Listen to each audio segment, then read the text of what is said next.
This is Fam Electric Ghost, and we're live on the air with Aaron Hines, husband, father, author, and entrepreneur, health coaching and fitness, business ownership. We're going to talk about that today. Welcome to the Fam Electric Ghost podcast. How you doing? I'm doing awesome, man. Great day to be on the podcast. Want to thank you again for being on the show. Want to let our listeners know or viewers know that you can see that icon up there that says listen on Newsly. We are a featured podcast on that platform. So for everybody watching today, if you use that coupon code, you can get 1 month free premium subscription to check that out so you can listen to us on Newsly later today. And we're actually at episode with the podcast. I believe we're at episode 982 with this episode getting closer to 1,000 episodes. That's tracking on Apple Podcast. And I want to let people know that also we have your website up, which is premierperformancetrainer.com. That will be fully clickable when we're published on all the platforms. So if people click on that, what happens when they connect to that URL? So when they pop up, they'll get a little bit more understanding about who I am and what I do. You can also follow me at the top of the website there on Instagram, Twitter, YouTube. I'm on YouTube, mainly sharing videos of clients working out or testimonial videos, and all the social aspects of Premier Performance training. But also on there, you'll find the very bottom, and this is just kind of a story I share with just a nonprofit I support called the Eli Grow Foundation. That is just in honor of one of the kids I used to train who tragically passed away on his way home from workouts. So that's just something that I share with all my clients and all my kids that I work with. So just something a little extra on there for that. We do encourage our viewers to check out the URLs of the people of the guest on the show, so you can get further information from what we talk about. And again, we're going to talk about today is health coaching and fitness business ownership, which is like our primary topic. But we're going to go into some of the things you like to talk about relating to this topic. So maybe we can start with like, how did you get into the fitness industry?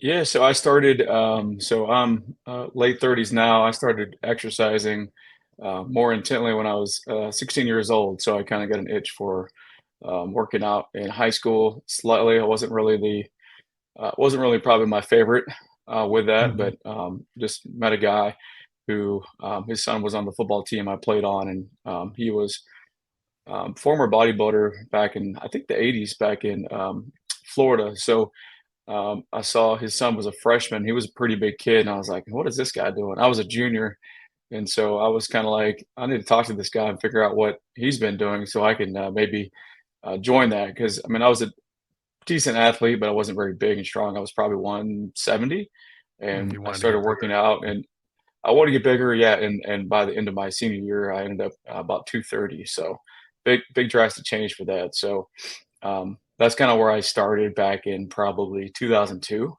and now I've been doing that for you know almost 21 years, That's just awesome. working out and helping people. So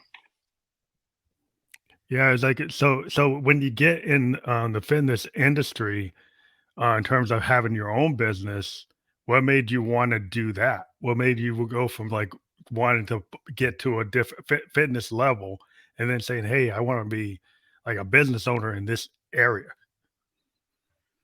yeah, so I think I mean, it was always a dream of owning my own business, but it really didn't happen until I got fired from my last job. So that was Mm. either a blessing in disguise or it was a sign to do something different. So it was I tried a few other things outside of that, and I thought maybe I can do this, maybe I can't, but I stuck it out for just renting from really, as most probably start out, is saying like I'm gonna train a bunch of people and make a bunch of money. Well, there's ebbs and flows of that, right? So I started Mm. actually renting from a guy at a small gym in town here, and kind of did 3 or 4 extra small jobs just to kind of make things add up for as far as income goes. But I think that was the biggest thing of starting. I mean, it kind of goes back to 2010. I always wanted to own my own gym when I was in grad school. And I didn't Hmm. really know what it took. I just knew that working in like corporate gyms off and on. I worked at a bodybuilding gym in Tallahassee, Florida in grad school, and I was like, this is kind of cool. It'd be kind of cool, things I learned of what not to do, running a business, and what you could do better. I didn't know everything, but that was just kind of where kind of piqued my interest from 2010. And I didn't Hmm. start my own business until 2000, I think it was 16. I think that's right. Yeah, I can do math right. I've been in business almost 8 years. Um, Hmm. just just kind of plugging away, finding the right people. Started out with two people training at a apartment complex in town, and kind of just went from there. Well, I So think I it's mean, what I've talked to it's a a little, lot of people who get to, have, yeah. But I guess in terms of the entrepreneur kind of story, is a lot of people they get thrown into it because they don't like their 9 to 5, or their 9 to 5 doesn't work out, or what they thought they wanted to do as a profession really isn't a hard like interest. They're not. It maybe they felt like they were had to do it, and then they really discovered that that's not really them, right? That's not who they are, and they kind of felt like, can you love your job? I think that's a big thing. What I found with a lot of people I talk to on the podcast, who end up having some their own dream, because a lot of people like, they feel like, oh, well, society wants me to work for this Fortune 500 company. They want me to work for this small business. That's what you normally do, right? That's what most people don't want to take the responsibility, or really feel that they have a limiting belief. They don't think they can do it. And then sometimes yeah, something happens, chaotic, or some kind of uh, you know, crucible moment, and then suddenly you have like, oh, I can try this. And so does that kind of fit what happened? Like you finally like, well, now I have an opportunity. Let me see if I can do this. yeah. So that, I mean, that was kind of the to kind of backtrack before. I mean, I was working at the local YMCA, like coming out of grad school. You're like, man, I'm gonna conquer the world. Everything's gonna be great. I'm gonna get a good job, and it just didn't happen right away. So I worked at the Y. I was a health coach. I wasn't working 9 to 5. I was working 1 p.m. to 9 p.m. Did that for 3 years. I left, and then I was working kind of at a corporate orthopedic gym, and it just got to be where it was like 5 a.m. to 8 p.m., like Monday through Friday, and it was kind of burnout. Um, what to do Mm. next, and so it was just kind of that kind of.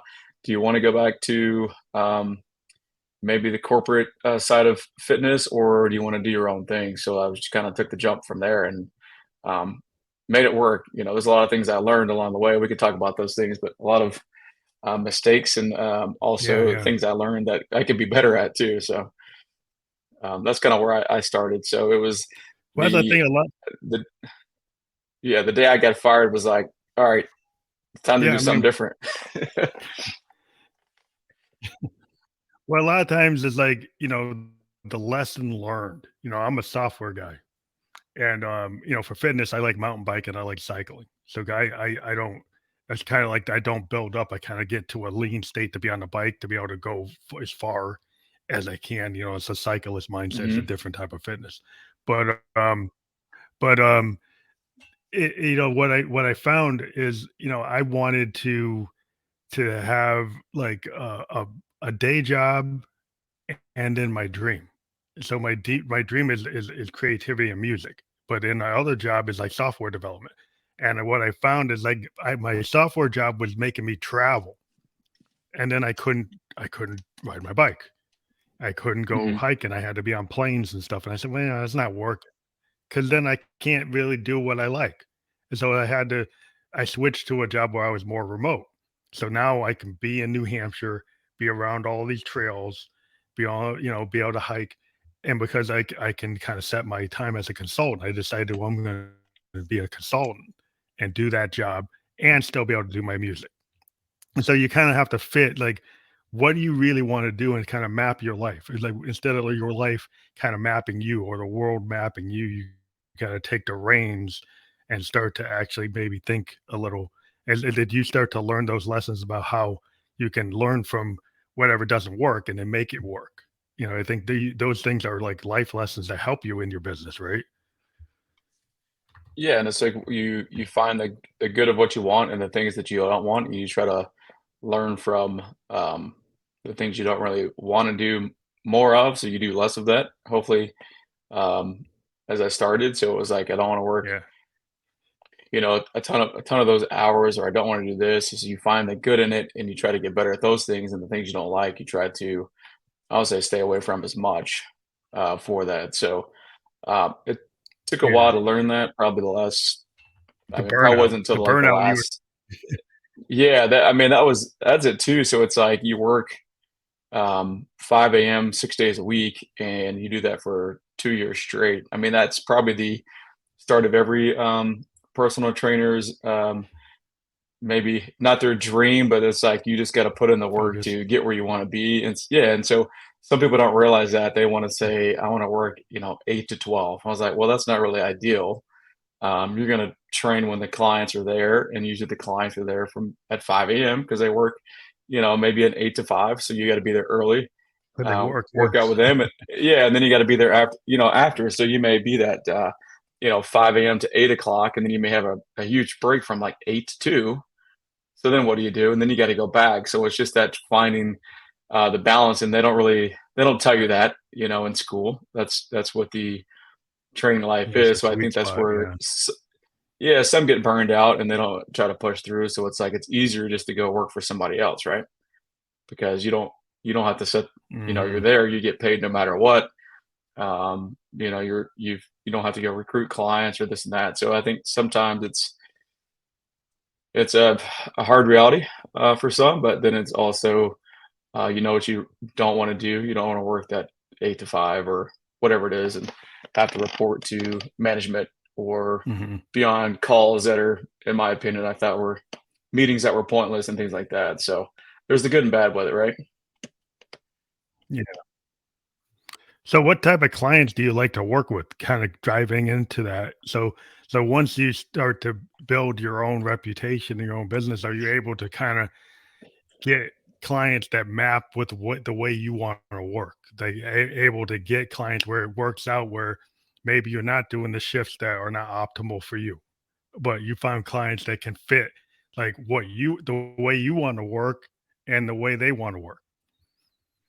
Yeah, I would say it's definitely possible, but it didn't. It took me, oh man, it took me probably 4 years to figure that out.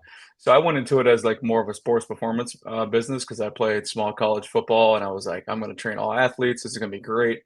I'm going to make a lot of money. And then I spent a lot of my time sitting around trying to figure out what I was going to do all day because, kids go to school, right? So you work either early in the morning and then you work Mhm. after school hours. So I pivoted my business probably 3.5 years ago to where I work with mainly adults, 45 and up.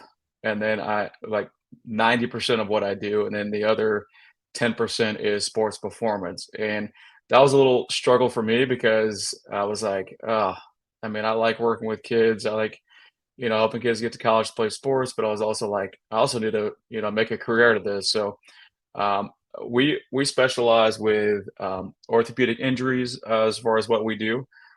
So we're Mhm. looking at the 45, 50 and up who have done, they might have been hardcore worker outers or they've hurt themselves doing something around the house, trying to get them back on their feet. So that's what we specialize in as far as getting people back, losing weight, feeling better, having more energy, but also kind of living life pain free. And I think that's may not find that everywhere because I think it's more like how high can your heart rate get? How much can you sweat?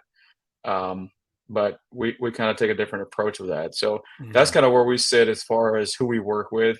And it took a long time because you have all these I guess ideas or people you think, man, I mean, 30-year-olds would be great because they're getting in the workforce, they're probably kind of fit, so they're going to be super easy to work with. Well, I found that, I mean, I'm 37, that those that are, 50 and under are super inconsistent.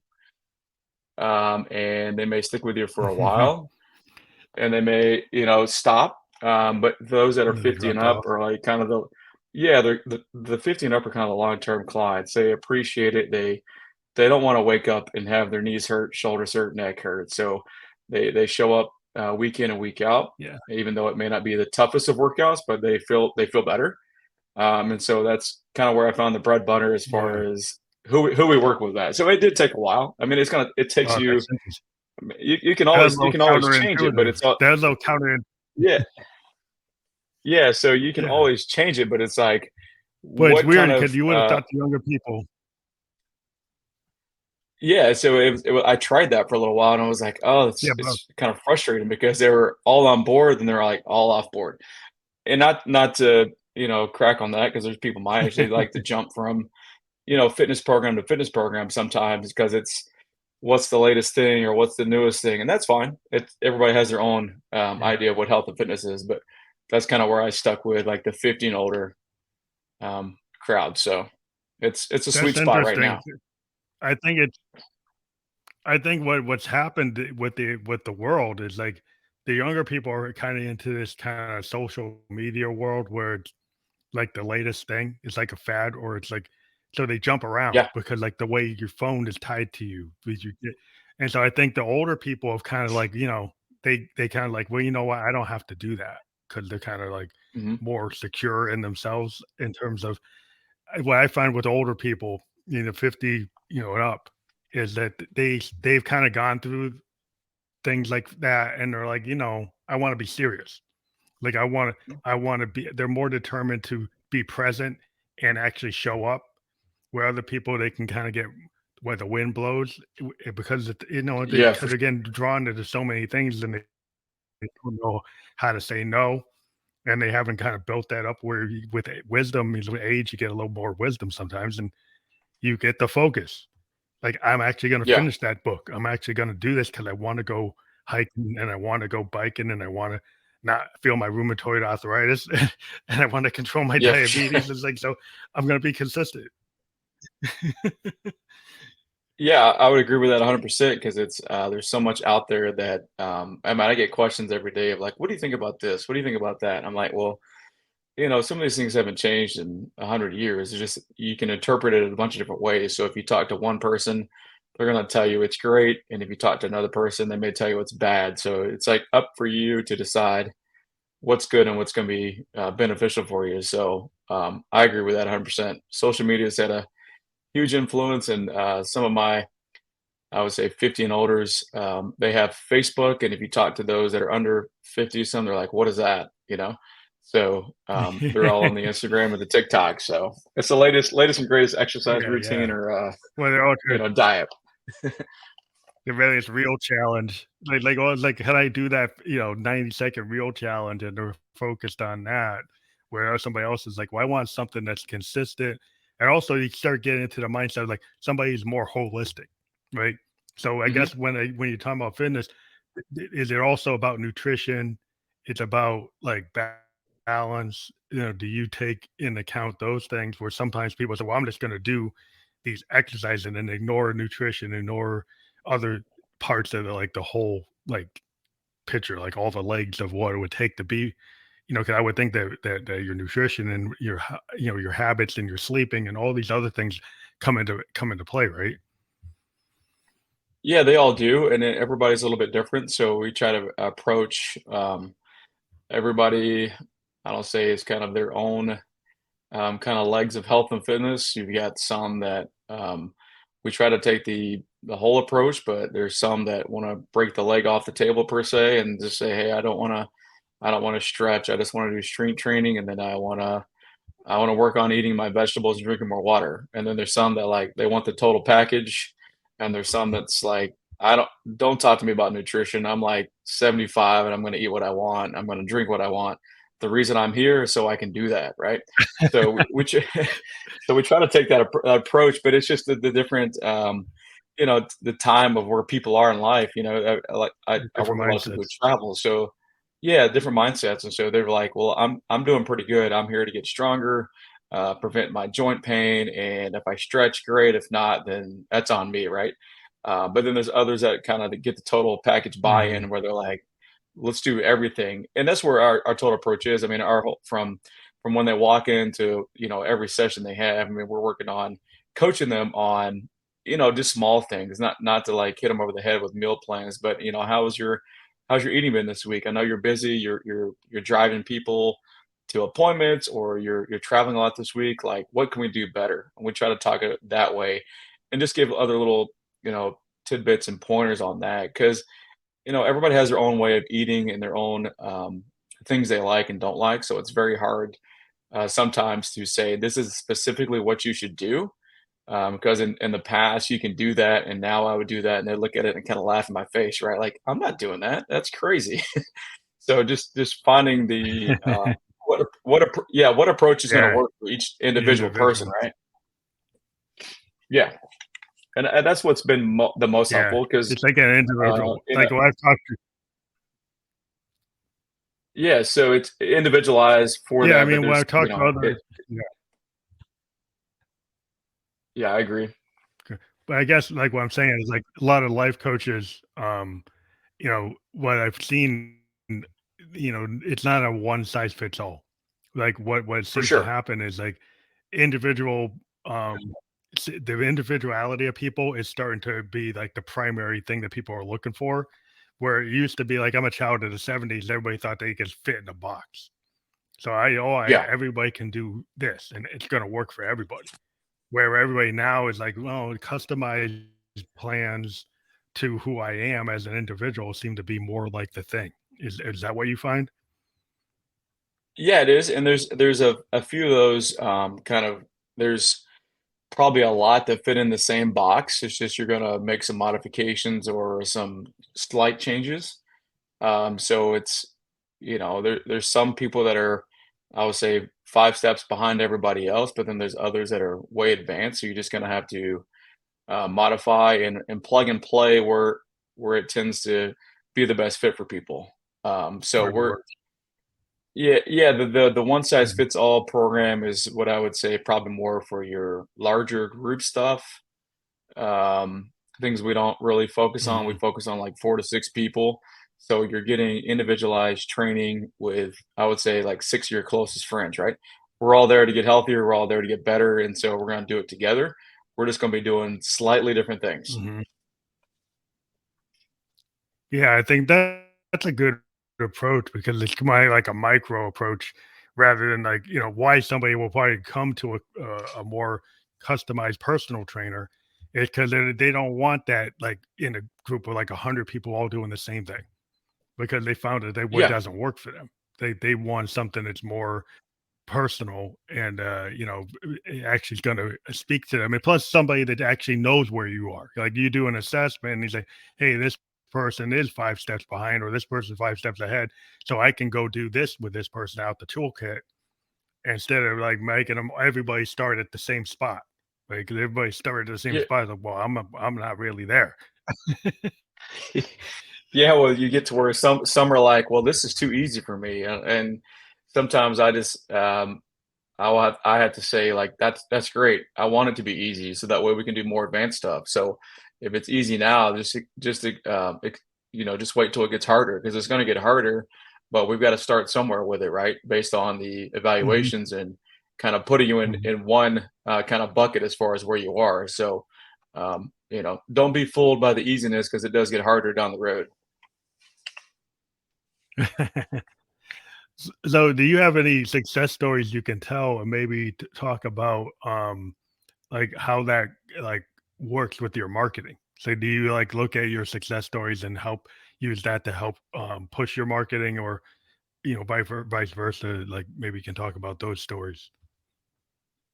Yeah, so I like to get to where I'll take, it's easier for me to get more success stories from my athletes.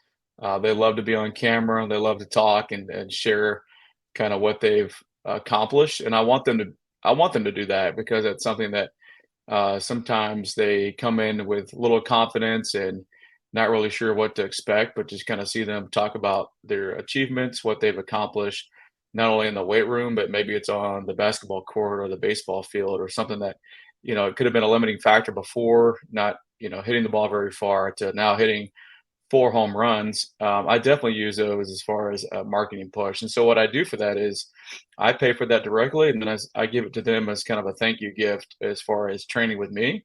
And so I will give it to the kid. I'll send it to the kids, but I'll also send it to the parents. for that, and Hmm. nothing more exciting than having like a little highlight video of your kid working out and explaining why they're so excited to be there.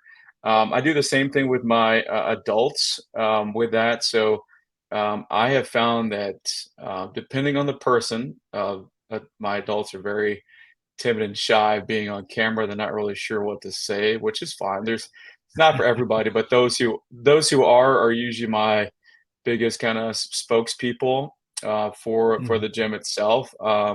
I would say for one, there's a gentleman on my website. He's been training me for probably 10 plus years. He's a former NFL running back. Has had plenty of injuries over the years, from meniscus repair to weight gain, high blood pressure to a ruptured Achilles, to a lot of different things. And so the biggest thing for him is I've pushed him to be better and how he can he looks now, like he always says in the videos, he looks like he can still play NFL football, and that's kind of a Hmm. thing for him. Is like he shows up, he still puts in the work, and everybody that sees him thinks that he's still an athlete in his mind, right? And that's the biggest thing, biggest reward, and you know, it's always fun to hear that. And there's another kind of big one. I've got a successful business kind of entrepreneur guy who does Krav Maga. That's Israeli fighting and self defense, and so he's torn his ACL. That's where I met him. He tore his labrum in his shoulder. Got super overweight and just kind of blah feeling. Kind of, I don't want to say depressed, but wasn't really doing anything. And so he's on there to where he's back now. I don't see he's not competing, but he's the owner of the business, but he's also back in there as much as he can be. He's training 3 days a week now with me. There's others. Ladies lost 60 pounds in the matter of like 2 years and 40 inches, and she's a hairstylist. She's a very successful hairstylist. She stands on her feet all day, and she's always talking to people. So she's sharing her story with just about everybody who sits in her chair, right? That's the biggest form of marketing Yeah, you can yeah, have. that's a People who big. love what you do and share their success because they've known her, maybe for years of cutting their hair, and then it's now they're coming back going, man, something's different about you. You look happier. Mhm. You look like you're moving better. You're feeling better. Like, tell me more. And she sent me plenty of referrals. So I think that's the biggest thing you can utilize for marketing is successful testimonial videos that not only you can put on your social media, but I use it as like running for ads and things like that with copy, so Oh people wow. see it's real people with real results, right? Not just me So when talking you about run it. those ads, I get them to share so about it. when you mm, so do you run those ads like on TV or print or social media? Where do you put them? I've never done TV or print. It's more just like a kind of, I call it no like and trust on the social media. So it's Facebook and Instagram. So it's Mhm. maybe a little tidbit about that person, their success, and then it's run it for $1 or two a day with a click back link to our program so people can find more information. I think with so much out there as far as like cold traffic, people don't know who you are. I think it's a great way to maybe get more people in front of you that may not know, or they've heard about you but they're not really sure. So having Mhm. those real people, real results, and just them sharing from kind of their heart. I mean, because you get kind of people get emotional on those videos, right? It's not that Yeah. it's not intentional. They really get to where they're sharing their feelings and sharing their results, and I think people can kind of connect with that. Yeah, I think it's very authentic when if you have a, word of mouth from another business person and you've given a couple examples of business people like the hairdresser or for somebody that has another business and then they openly give you that word of mouth, that's gold. That can work better than anything. Like if you get people that are willing to actually speak out and Hmm. give you that personal referral, then you have like the, repeat customer that's bringing in another customer that becomes a repeat customer.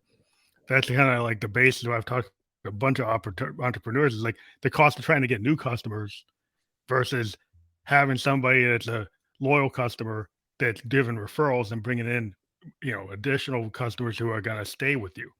So I think that that's a really good sign that when you've got people that are, with you for a period and can speak to your services and tell people like, yeah, it changed my life. It's helping me right now. You can see it, you can feel it, and then that's more authentic than anything that you can kind of put out there from an actor. If you you go get somebody actor and say, hey, Yeah, versus somebody that actually is really done it.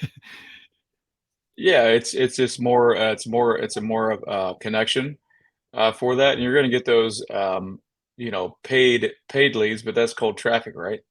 So it's better to Yeah. get it from I'll say a warm lead where it's somebody that's talked to somebody who's noticed something, or I have a current one right now who was she hasn't done a video, but she was bedridden for about 3 years with lupus and arthritis, or a lot of joint pain and discomfort. And now it's 6 months into it, and man, she's told, I feel like everybody she's even talked to about how the training itself has changed her life. And she's got a list of running people that she's told me about, that they're going to come see me. It's just a matter of when, right?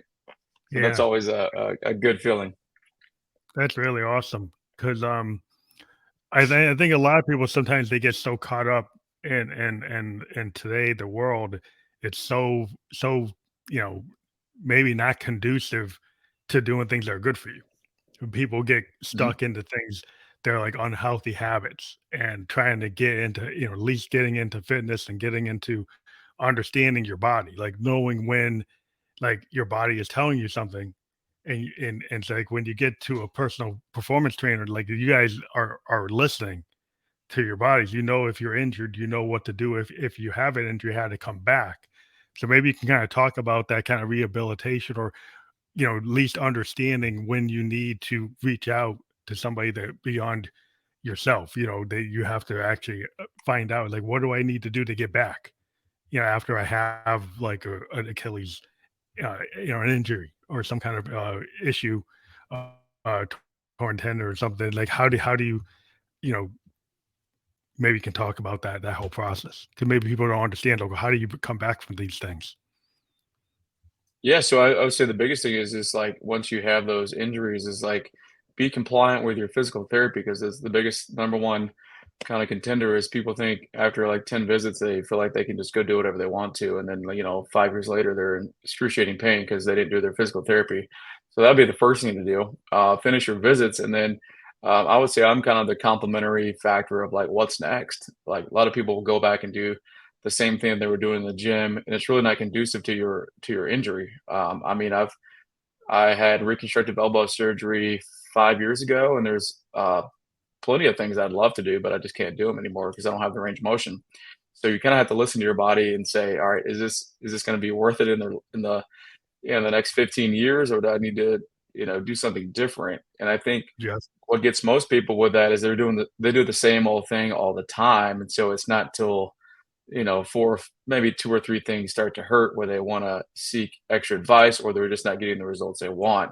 So that's where, I would come into play, either post therapy visits, or you're just like run out of options of what to do. So, if you're coming from therapy, my biggest kind of connection on that is to, one, bring you in. And if you're ready to sign up, I'm going to reach out directly to your physical therapist. Reason why is I want to be on the same page as far as what you've been doing and what we want to do moving forward. So that way, we're not going to put Mhm. you in a position to re-injure yourself, or to, put yourself back in physical therapy for the second time.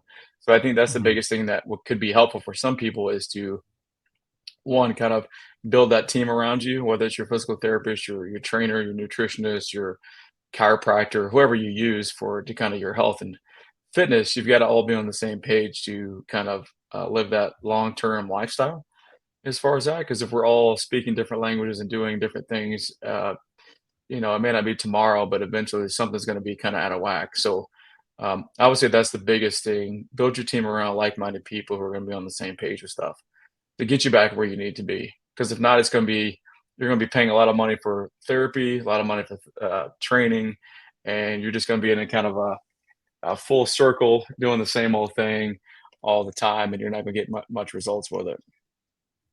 Well, it makes a lot of sense to have that communication. I think that's really important that you have coordination and communication.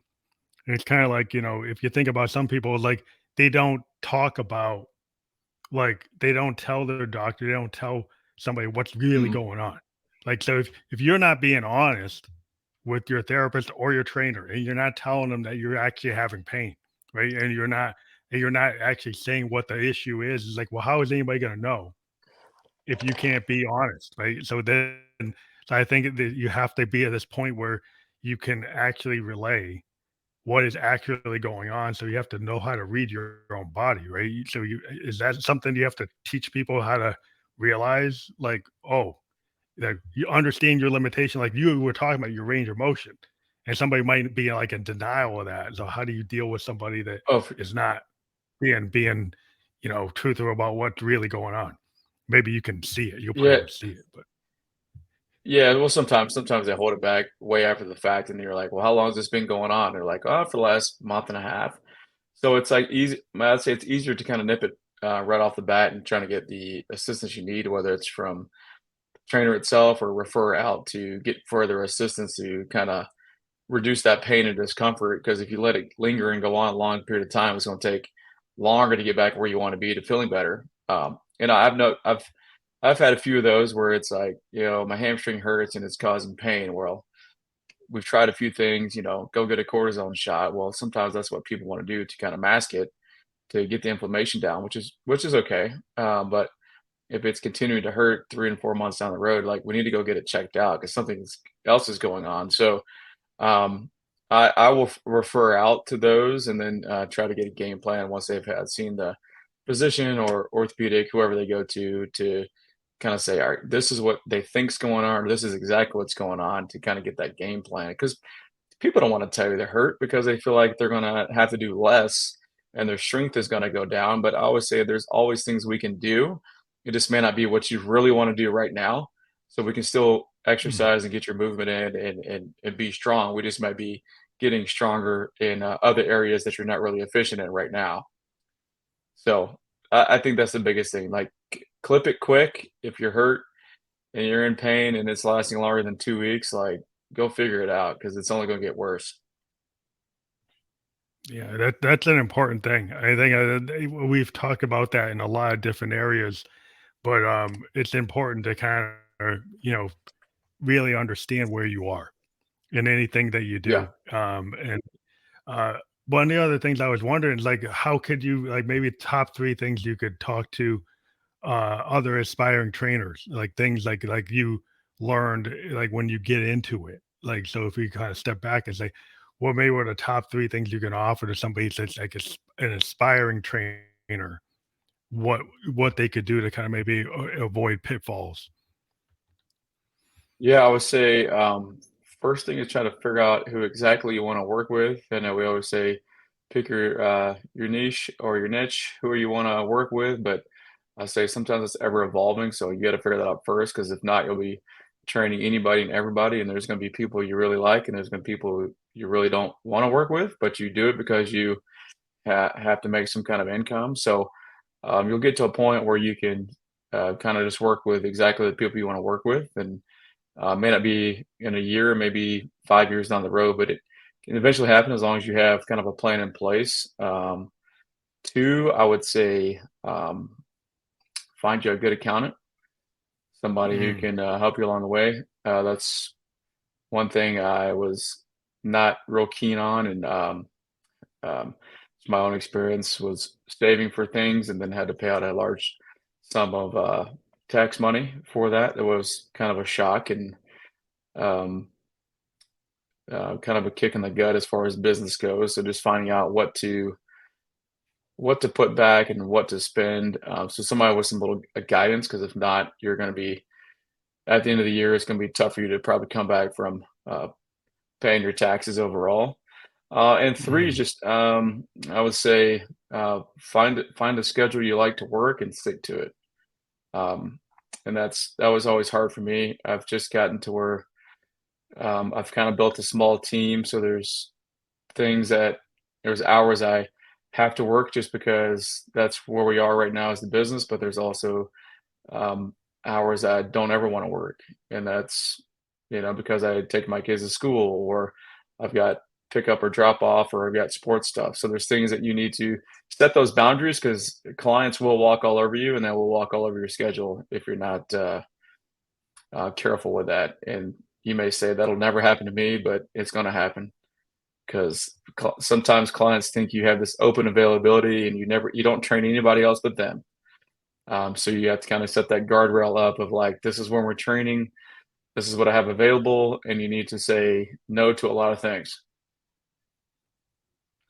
Do you have, like in your industry, fitness like associations or conventions that you go to learn about the latest things? And do you get involved with like a group of other fitness professionals and kind of talk to the trade or learn the latest things? Do you guys do you have any kind of experience with that? I don't go to so much of the associations, but as far as like what I've learned or what I do, I'm part of like a fitness business. Everybody calls them masterminds, or a group of fitness business is entrepreneurs all around the US, and some are overseas. So like meeting with them quarterly, or having mentors to kind of say, hey, this is where we think things are going. This is what you should maybe look for. I think those are big things that people should uh, do. It's an investment, and sometimes you have to invest in those things to learn more about what you need to do more or less of. And so I think I didn't join one of those or do one of that. I've been in it for I think 6 years. So like the first 2 years, I was kind of just running amok, not really sure what I wanted to do. So I think those things are helpful, but also Mhm. going to like live events. Live events are good too. I haven't done like the big associations in a long time, but just learning some of it is stuff you already know, but it's good to hear it again. You may pick up one or two little things that you forgot about, or you might want to implement in your training sessions that could make those a lot better. So do think those are helpful, and you should attend at least one or two of those every so often, just to stay fresh, right? Have you ever thought of doing like a mastermind type of thing, like on the net, like do a YouTube mastermind, like on a webinar, or have you thought about that kind of aspect of it? Or have you been more focused on the actual day to day business and maybe not in that space? Not so much in that space. I mean, I talk kind of directly with like my friends who are in the area of different things, but everybody has their reasons for why they do things. So mine's more of sticking in the realm as far as what I'm doing. I say in order for me to, I need a few more years under my belt before I do anything like that. But Hmm. still new to the ownership, entrepreneurship, and there's things that I'm really well at, and there's things that I'm not good at. I'm pretty bad at. So until I can maximize and do better at those things, and I have no reason to start a Yeah, mastermind yeah, yeah. Well, with that. yeah. But Everybody, maybe on maybe a local level, like just some local gym owners that maybe need a little bit of inspiration or help, yeah. and that's those side of Well, like things, a right? mentorship type. Right, like a mentorship program, because you've been doing it for such a long, maybe there's like younger people you could get into, like, Yeah. mentorship with, like other entrepreneurs or trainers, or in terms of also, even like when you find your employees, like how do you find your employees? How do you find people who are fitness trainers? Like how do you put things on LinkedIn? Do you have a way to find workers for your business? Yeah, so the first one I had was a actually my brother knew him. He was a local college student, but he was looking for an internship. So I think internships are a good way to find employees. If if they're a good fit or not, you'll know during the internship. You don't have to hire them right off the Mm, bat, but it's a good way to find out kind of their um, kind of drive to work, or they're motivated, or they're going to show up on time and do the work, and those sides. So it's a good auditing session, I guess, during that maybe 3 month or 4 month internship. But the other ways, I've tried LinkedIn, I've tried other ways, and for me, it just wasn't a good fit. So I just asked my mhm. clients, to be honest with you. Wow, Sometimes that's they've got yeah, friends or family, and so you know, the last hire I had was a client of mine. She's been training me for 3 years, She knew she drives for a retirement home, so she drives people to their appointments, and they have an on-site fitness center for the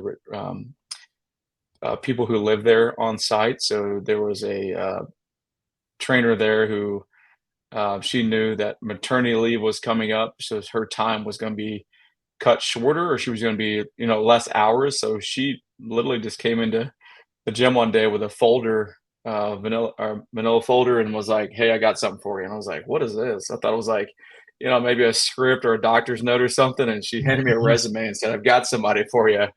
And man, I'll tell you what, it's been great. It's probably been the best two people I could find, just people that knew, and clients love them. And it's always good to know that everybody's always looking out for you. Sometimes you just have to ask, and that's Hmm. whether that's through email too, or social media I've done. And I've gotten names before, but no one's contacted me back. So sometimes you just have to look inside your inner circle and figure out somebody knows somebody who knows somebody else, right?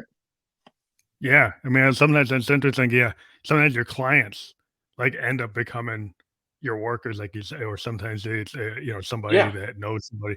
There's like that kind of closer network that because you have all these like tools, and sometimes those tools don't work, and so you have to kind of find what works, especially when you're building your own brand.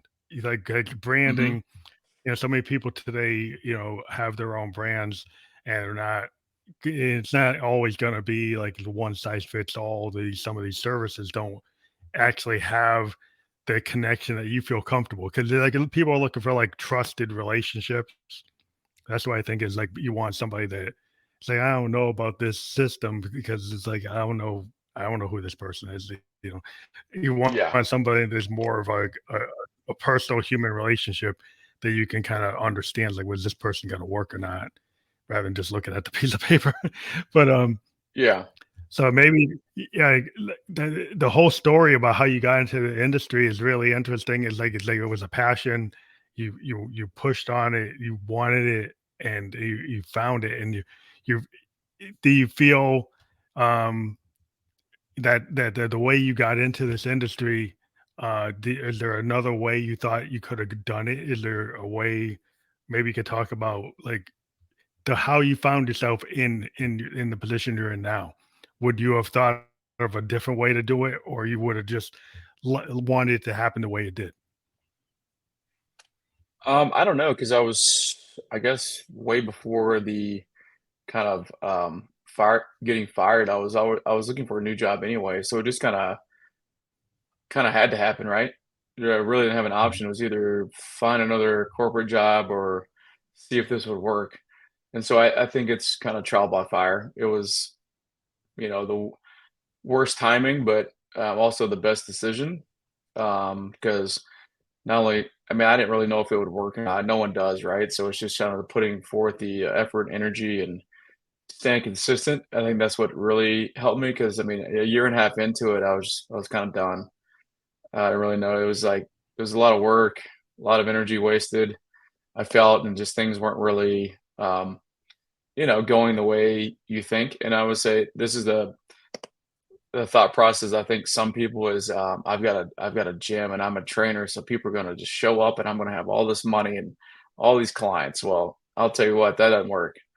Doesn't happen. You've got to go actually, make a name for yourself, build relationships, be a part of the community and do things, network and shake hands and do all kinds of stuff with people for it to work out. And so, um, it's I would say I would say it wasn't lucky, but it just putting my head down and doing the work that a lot of people don't want to do to make it work is kind of where it got me to right now. So yeah, it's that kind of fire in the belly of kind of having that opportunity because it presented itself because it's that kind of trial by fire, as you said. As I talked to a lot of entrepreneurs that found themselves in the seat they're in because of something like that. That they like, oh, like Hmm. they was gonna be do or die. You had to do it, and like that kind of drives it. That you have to you put the passion in. You put the passion work. Plus, it's if something that you really believe in and you really want to do then your passion starts to, be infectious. It's like the law of attraction. Like if you Oh, for are sure. really into it, right, then people feel like, well, he is this. He's a fitness guy. That's it. That's it. So when I go to him, that's what he is. That's what I'm looking for. So, right, you become that. Yeah, and it's funny you say the law of attraction. If you, I would say like attracts like. That's the type of, um, I guess the way I present myself is the type of people I want to kind of bring into the facility as well. And it just kind of just so happened like that everybody who is coming to the gym is kind of the right person, right? And I say the right person Mhm. is like they're fun to work with, they're energetic, they get along with everybody, and it's like most say I want a community feel, and I feel like I've gotten to the point where it's become more of a community feel.